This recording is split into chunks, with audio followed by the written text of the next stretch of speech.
So one of the things that Biden has made very clear is that he is going to staff both the Justice Department and the various agencies in government with people who are going to be aggressive when it comes to antitrust. It's clear that the Biden administration wants to go after big tech from the perspective of antitrust. And I think they're going to be joined in this by the Republicans. So I don't think this is going to be very difficult, but certainly the Democrats want to do this. By the way, Ian wins the prize. I'm not sure what the prize is exactly, but he got this right. It's interesting. Usually I get a number of people getting the answer right, but Ian is the only one who got the answer for this one. It is the Great Race.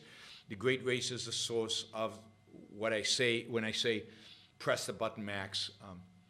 I love that movie's a lot of fun. It's an incredibly funny, enjoyable movie. Jack Lemmon plays like 76 different parts in it. He plays, oh my God, he's so funny and so good in this movie. He's really, really good. All right. Anyway, so one of the people that Biden has nominated for the National Economic Council is a guy named Timothy Wu, who is a Columbia law professor. And he is known as an advocate for using antitrust to break up big tech. Indeed, he has a book. He has a book called The Curse of Bigness, Antitrust in the New Gilded Age. So he's a huge, staunch advocate of antitrust. A number of others that have been appointed are also antitrust advocates and for breaking up big tech.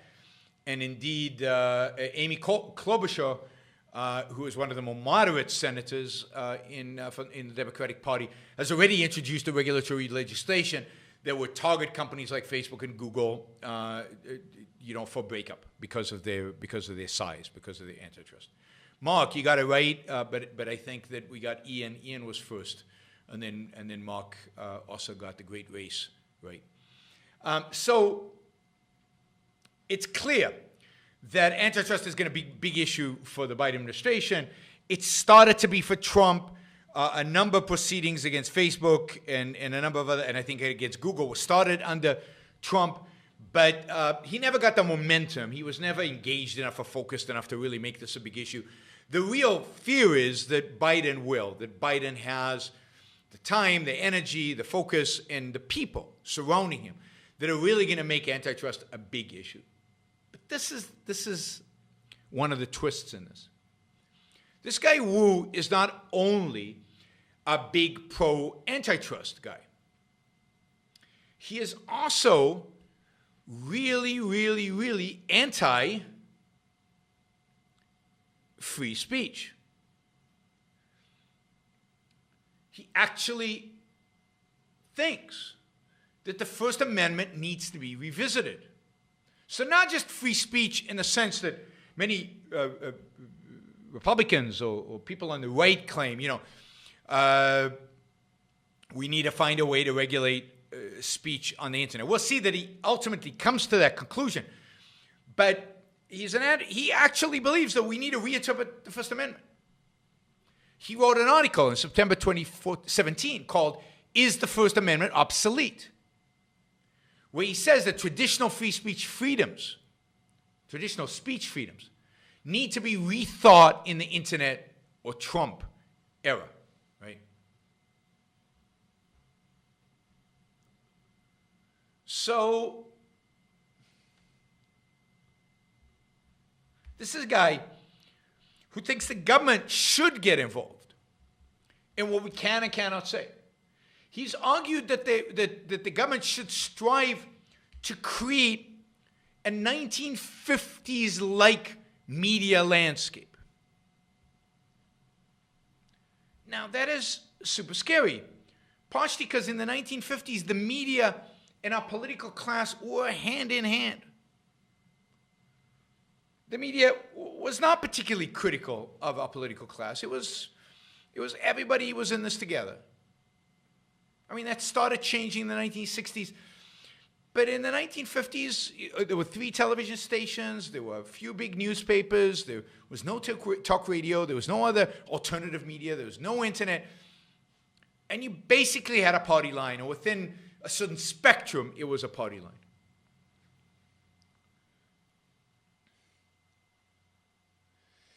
Now, so we've got a guy, and we've got a few people, I think, in the Biden administration who would like to actually see the government get much more involved in regulating speech, like Trump. I've always said Trump and the left have a lot in common. Like Trump, they didn't like fake news. They would like to be able to regulate fake news. They would like to regulate foreign interference in the sense of foreign propaganda.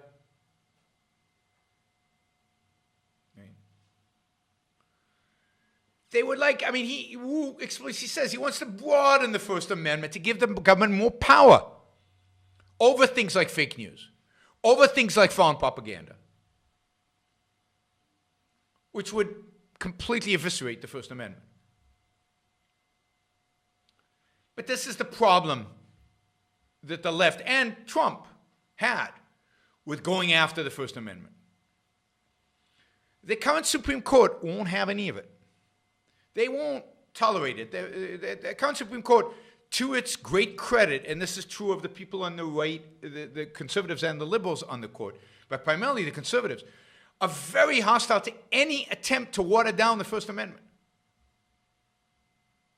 So there is a real solid support for the First Amendment at the Supreme Court. So you can't really get any laws. You're not going to modify it. You'd have to have a constitutional convention.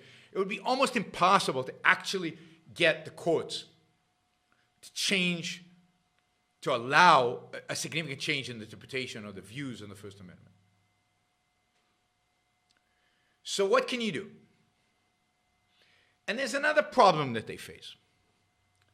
Let's say they use their antitrust power to break up Facebook, to break up YouTube, to break up Twitter. Let's say they manage to break up all the big tech, Google and Apple and Microsoft, and they create a splintered, diverse group of companies. The problem then is that, again, given the Supreme Court's position of free speech, how are they going to have any impact on speech?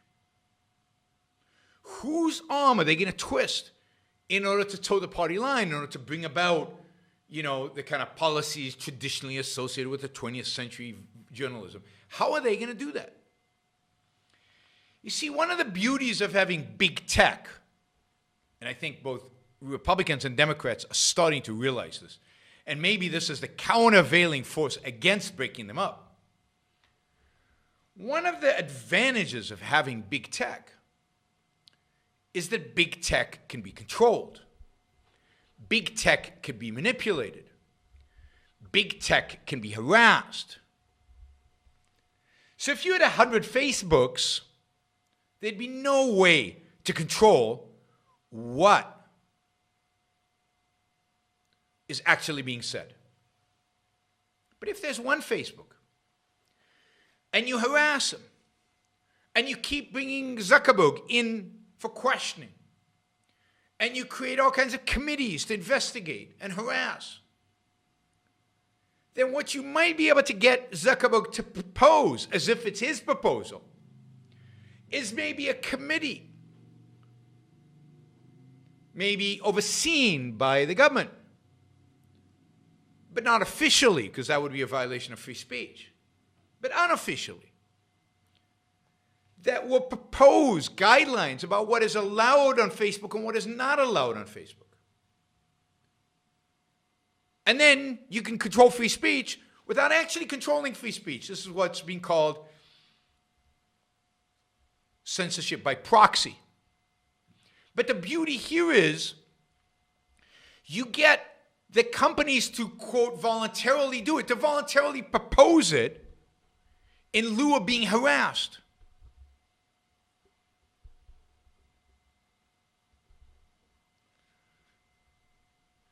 And for that, you want the fewest company possible. because you can't do it with 100 companies. But if it's just Twitter and Facebook and Google, well, that's easy. Just harass them until they change their policies to fit your political agenda. And of course, once you do that, it just becomes part of the culture. And then when Republicans are there, the companies will shift their positioning to be more attuned with the Republicans, and Democrats will shift their position to be more attuned with Democrats.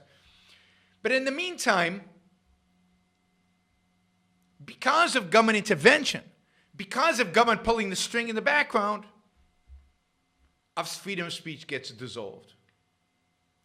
And while to some extent this has been going on for a long time, now it's starting to be codified. Codified.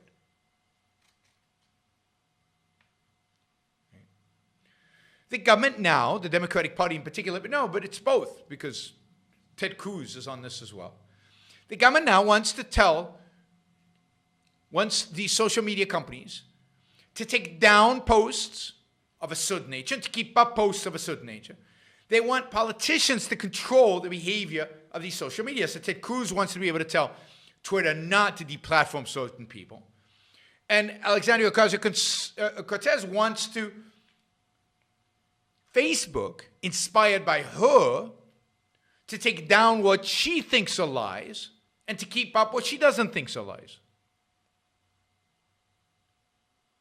You know, she said in one of these questioning Facebook, she says, so you won't take down lies, or you will take down lies?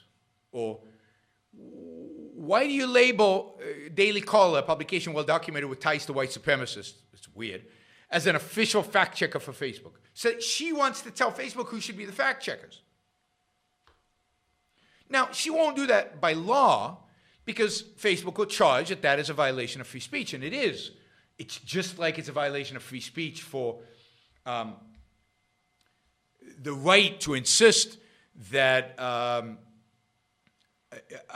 Trump keep his Twitter account.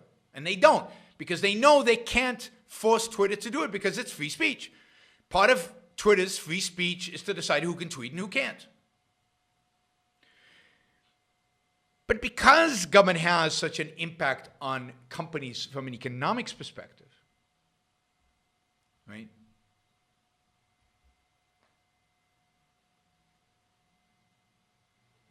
Because it has such power on its economics, because it has the power to break these companies up, because it can squeeze them in a variety of ways, the more power it has on these businesses, the more likely it is that these businesses will toe the party line. It's like Coca-Cola and Delta towing the Democratic Party line in Atlanta. Well, if Democrats are in charge, then you can expect Facebook and other tech companies to toe the party line much more. The danger here is, of course, that it is an issue of speech, or can be an issue of speech. And here's where it would be great if we, had more competition. So far, this tugging at Facebook and Google and so on has been in the background. But what the Biden administration is trying to do is make it more explicit. What Congress, under the Democrats, are trying to do is make it more explicit. And part of this is going to be associated with getting rid of, 230, the protection these platforms have, and then because they're now exposed to liability, they're going to have to negotiate with the government. There are other things. There are all kinds of protections from liability that the government can remove in order to have more influence in these companies. Right? So we're going to see more and more and more of this interplay and tension between, on the one hand, the Democrats wanting to break up big tech, on the other hand, want them to stay big because the only way to control them is their bigness.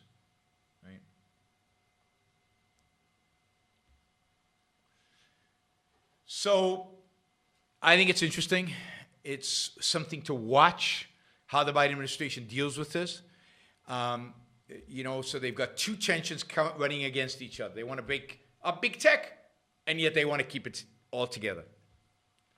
And we'll see in the end who, by the way, what do you think the intelligence services want?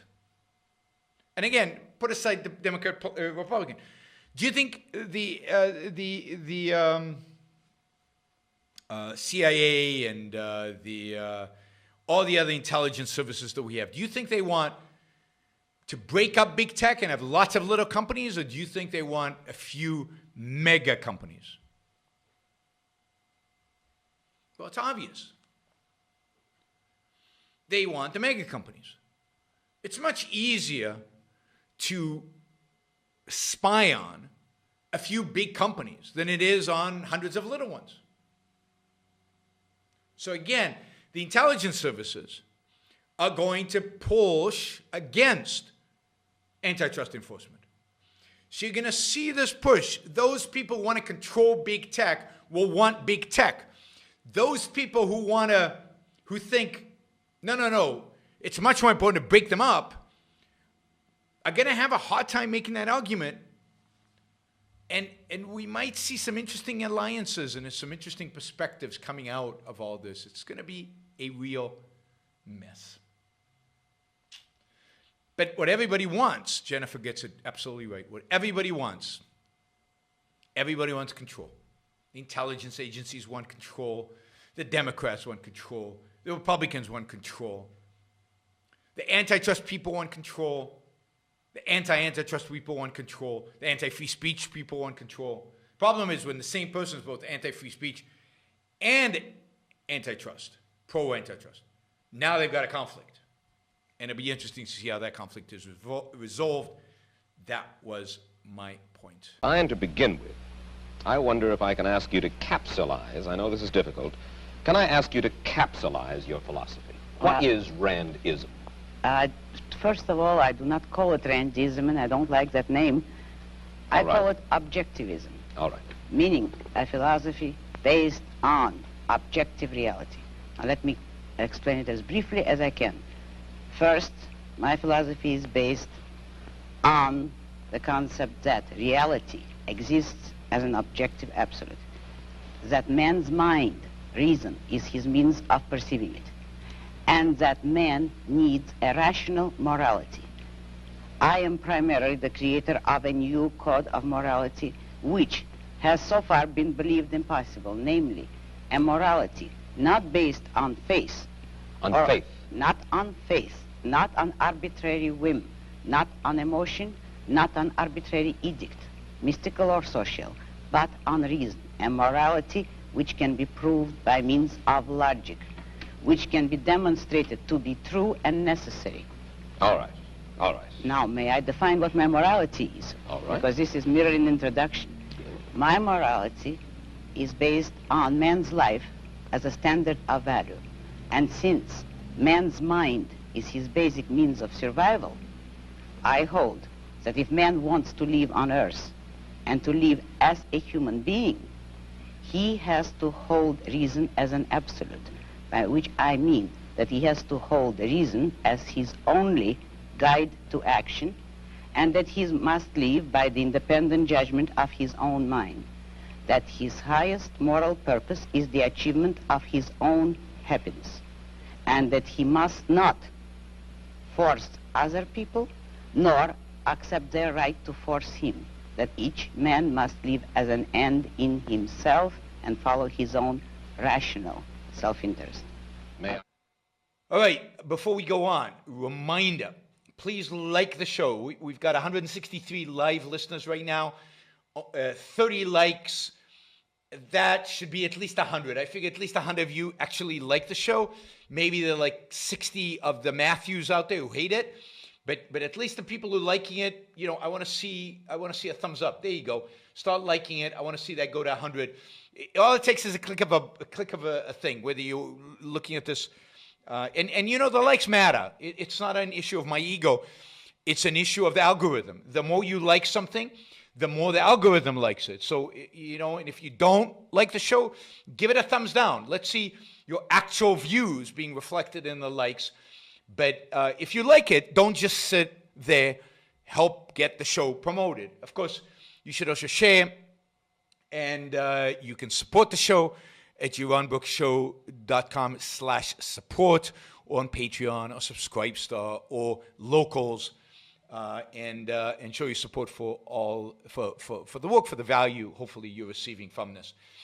And of course, don't forget, if you're not a subscriber, even if you just come here to troll, or even if you're here like Matthew to defend Marx, then you should subscribe, because that way you'll know when to show up. You'll know what shows are on, when they're on. You'll get notified, right? So, yes, like, share, subscribe, support. Like, share, subscribe, support. There you go. Easy. Do one or all of those, please.